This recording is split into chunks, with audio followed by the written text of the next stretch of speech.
Virgo, tignan natin kung ano yung mensahe para sa'yo ngayong araw.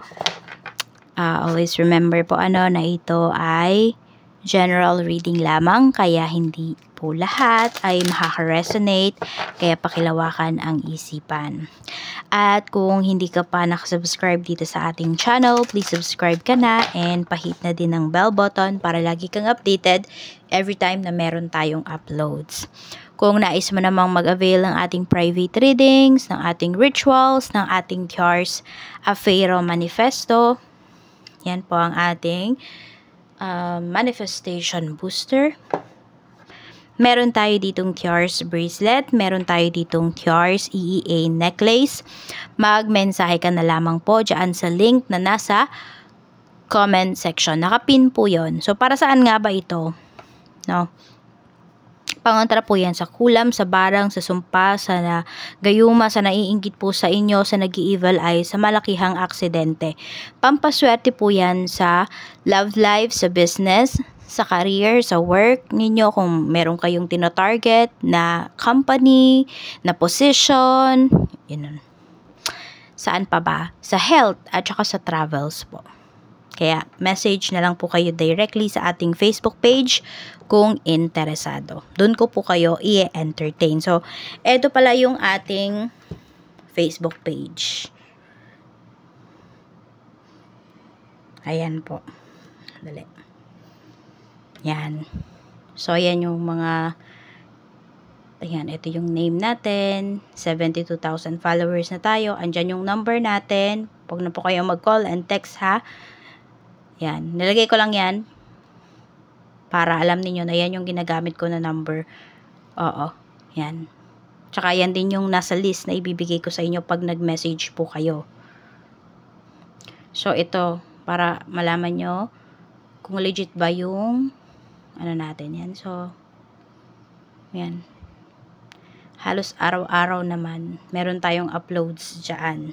Kaya yun nga, pag hindi ako dito active dun sa Facebook page ko ako active. Tingnan natin. Virgo.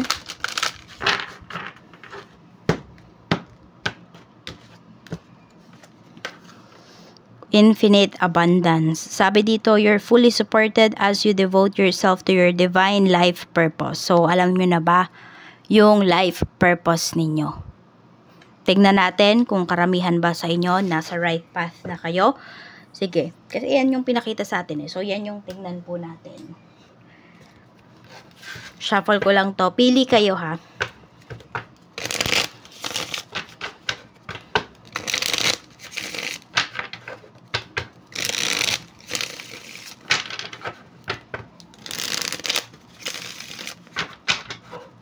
Dalawa lang, 1 or 2.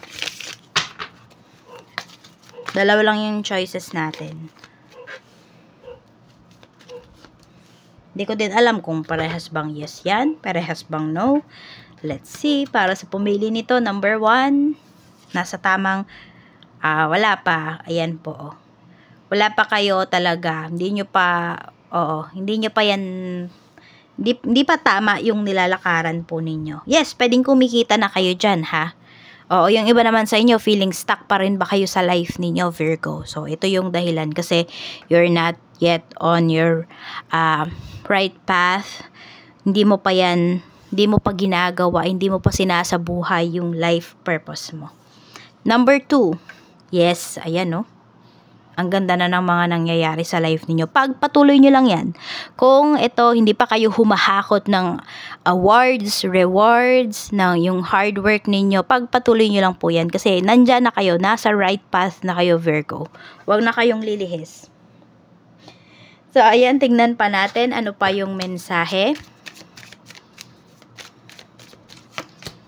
We have the High Priestess. Always follow mo po yung iyong intuition.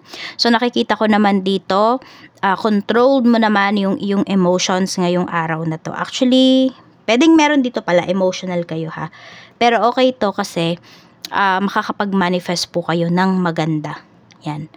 So, always nyong itapat na kayo ay nagmamanifest kapag or may wini-wish kayo pag kayo ay emotional for some of you.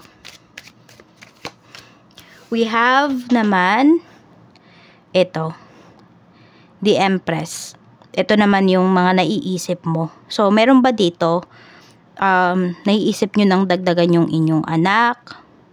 Meron po dito magbuntis. Yan yung naiisip. Or meron kayong gustong simulan dito, pwedeng negosyo. Ayan po. So, yan yung mga naiisip ninyo ngayong araw. Actually, meron din po dito namimiss nyo yung inyong family. Sila yung nasa isip mo ngayon. Pwedeng maganap na positive or negative ngayong araw.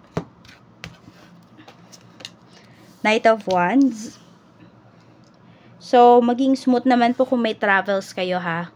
Either by land, air, or water man yan. Maging ano naman po, maging smooth yung inyong travel. Wala mang magiging aberya. Makakarating po kayo sa inyong paroroonan na stress-free ngayong araw na to. Tapos kung may mga deliveries din kayo or may mga darating na items sa inyo, mga package, ayun po, hindi rin siya ma-delay. So kung inaasahan nyo ganitong oras po talaga ibibigay or makakarating sa inyo. Negative naman, we have 5 of Pentacles. Meron tayong Page of Wands. Meron tayo ditong Strength. Ayan. Pwedeng kung kayo ay mangungutang, Virgo, ayun, hindi kayo mapapautang. Oo. Medyo matatanggihan po kayo rito. Yan ang pinapakita sa atin. Kaya, huwag sumama ang loob ninyo. No, may mga tao dito na matatanggihan po kayo. Kung kayo naman ay maniningil ng utang ngayong araw na to, nako, sobrang hirap. Pahihirapan pa kayo ng tao na yan. Alam mo yan, di ba? Isipin mo, pera mo na, pinapahirapan ka pa.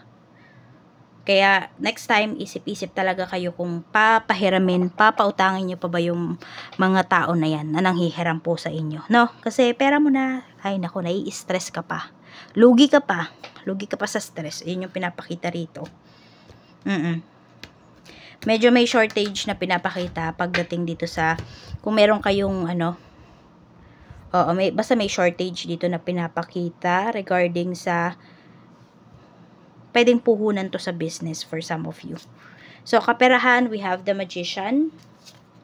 We have Queen of Cups. So, diba sabi ko sa inyo, okay na mag-manifest kayo kapag emotional kayo. Pinapakita talaga dito. Kaya, kung meron kayong problems in terms of money, alam nyo na yung gagawin nyo, Virgo, mag-manifest pagka-emotional. 2 of Pentacles. Medyo madami kayong gastos ngayon. Kaya, di ba, pwedeng may shortage nga dito. So, parang tinitimbang mo, ano ba yung una mong babayaran? Di ba? Pwede kasi na yung isa mong babayaran, or yung isa mong bayarin, pwede naman yun next week or the next day pa. Kaya po, yan. Tignan nyo talaga, para hindi kayo mamroblema. Na kung ano ba yung una nyong babayaran. Check po natin. So, yes, maraming bayarin. Career naman, we have the Lovers.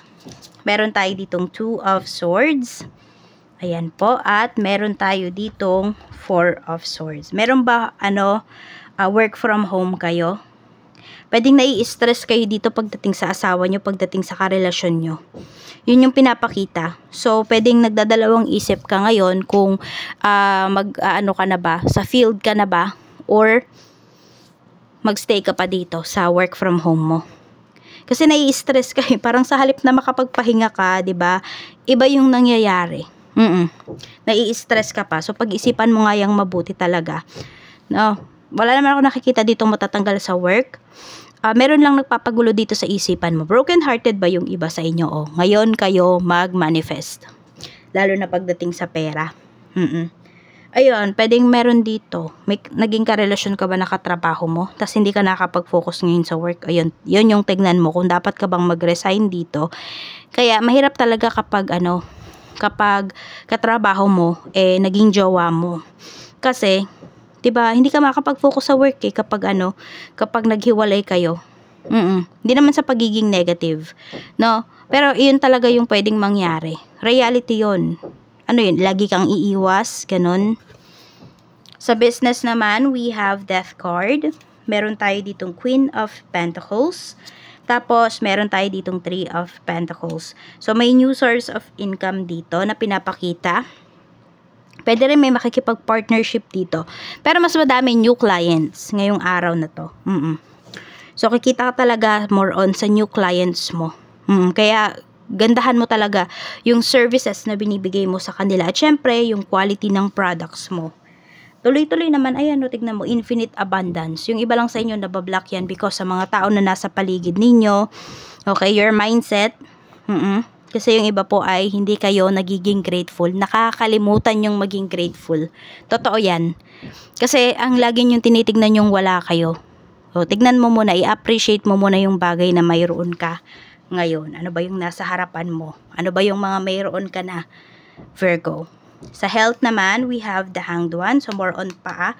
Mag-ingat po kayo. Either matapilok yung iba sa inyo.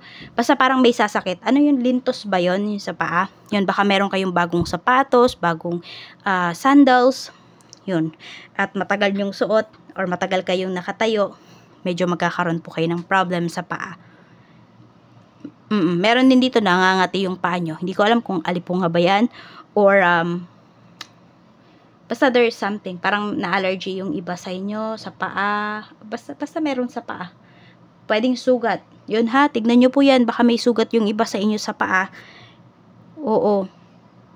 Meron may diabetes dito, hindi nyo yata naramdaman. Spirit message para sa'yo. Virgo, ano yung spirit message for you? Spirit is working with you. O, ayan. Diba? Kaya nga, mag-manifest ka na talaga. Tawagin mo na ang iyong mga spirit guides para ma-help ka rin talaga nila dito. Meron din nagbabantay sa'yo dito na spirit talaga. Lagi mo tong kasama. 3 sila. Yan. Kaya yung iba sa inyo, medyo ano ha,